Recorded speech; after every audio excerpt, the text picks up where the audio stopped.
জনগণকে টুপি পরানোর ধান্দা করছে এই ভারতীয় জনতা পার্টি। তেলের দাম বাড়াবে, গ্যাসের দাম বাড়াবে, নিত্য প্রয়োজনীয় ওষুধ যেগুলো রয়েছে, যেগুলো না খেলে আমাদের বাড়ির মা বাবা যারা বয়স্ক রয়েছে তারা একটা দিনও বেঁচে থাকতে পারবেন না, সেই ওষুধের দাম বাড়াবে। কিন্তু সেই জিনিস যদি দাম বাড়ানো হয়, দেশের মধ্যে তো একটা হই হল্লা শুরু হয়ে যাবে।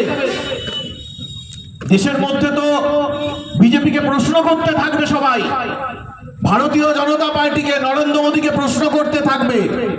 মাফ করবেন, নরেন্দ্র মোদীকে প্রশ্ন করার ক্ষমতা আমাদের কারো নেই, কারণ গত 12 বছর ধরে তিনি প্রধানমন্ত্রী হয়ে রয়েছেন।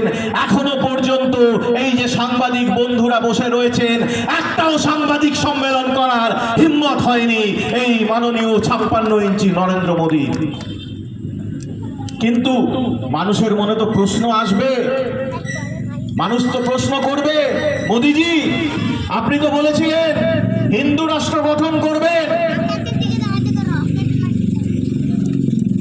সেই হিন্দু রাষ্ট্রের স্বপ্ন দেখিয়ে তো আপনি আমাদের কাছ থেকে ভোটটা নিলেন।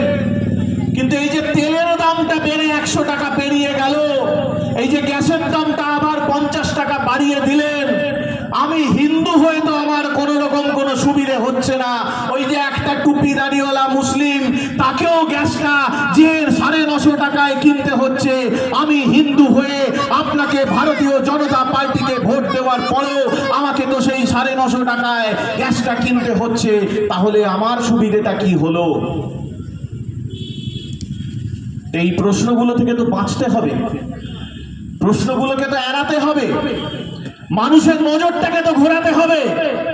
তাই মার্কেটে নিয়ে এলেন ওয়াকফ অ্যামেন্ডমেন্ট বিল। কারণ যে মুহূর্তে মানুষকে একটা ধর্মের